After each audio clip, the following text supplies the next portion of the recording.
friends. Today I want to pick up on something that Matt talked about at the end of his video and circle back around to Rachel after that. Matt ended thinking a little bit about what in the humanities and in cultural and literary studies is often called oppositional or resistant reading or a hermeneutics of suspicion. And I want to extrapolate from that and think about oppositional reading and those kinds of practices within the broader context of resistance as a concept that's theorized within cultural studies. In some ways, oppositional reading practices are a kind of resistance in that they are designed to bring to the surface and help us name and identify power dynamics and forces that circulate and perpetuate things like inequality or racial hierarchy. And they are resistance because in identifying those and naming them, they become visible so that we can then, through other kinds of resistance, circumvent those power dynamics or those oppressive forces.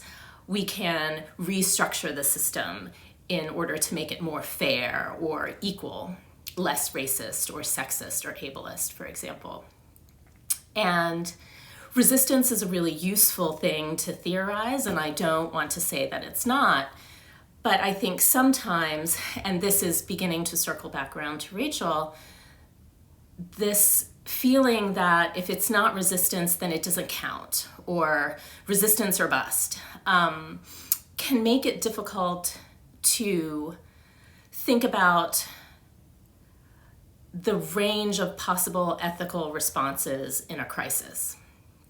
So for example, taking Rachel's example of what is happening in Ukraine right now, and what we can do to help in the face of this terrible disaster, right?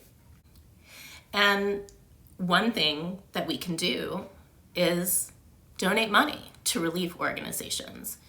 And donating money is not resistance in the specialized cultural studies sense, because donating money is not going to stop the terrible political violence, right?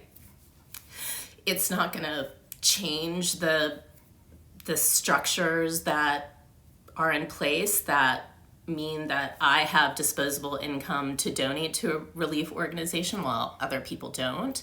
It's not going to help equalize or redistribute the burdens of this war and how they are distributed unequally. But even though it's not resistance, giving money is still an ethical, moral thing that I can do that will actually help.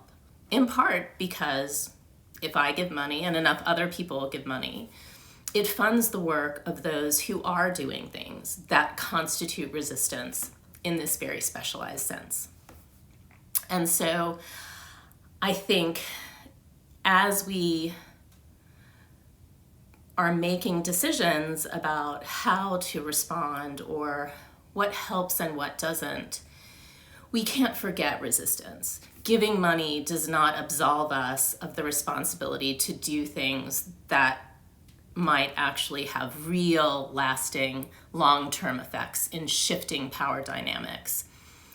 Things like weaning our dependence on fossil fuels, things like making it easier for refugees of the war in Ukraine, but also refugees displaced by climate disaster, making it easier for them to relocate and resettle, or making sure that politicians continue to put pressure on Russia to end the war.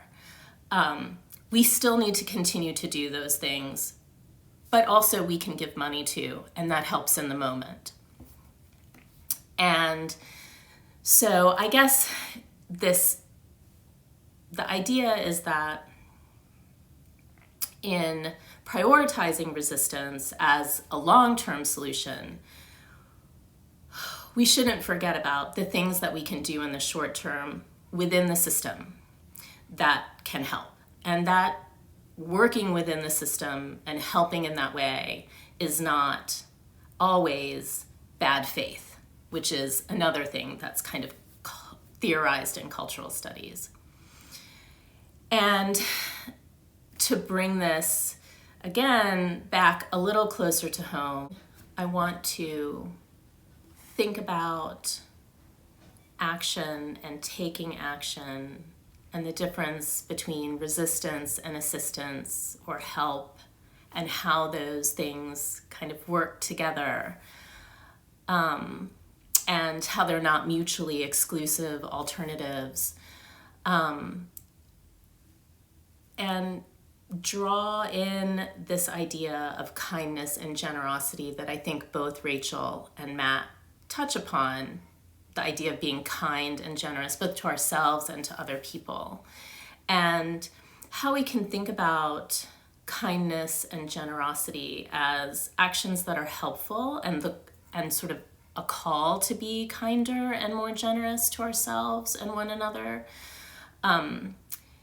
Isn't necessarily buying into ideas about toxic positivity and that sort of thing, that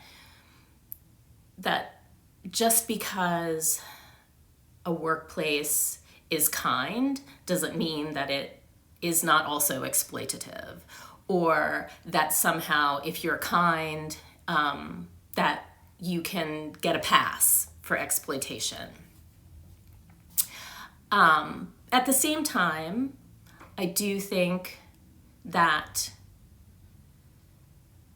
being kind and being generous in the moment can be helpful in alleviating some of the pain of living in a world that is imperfect.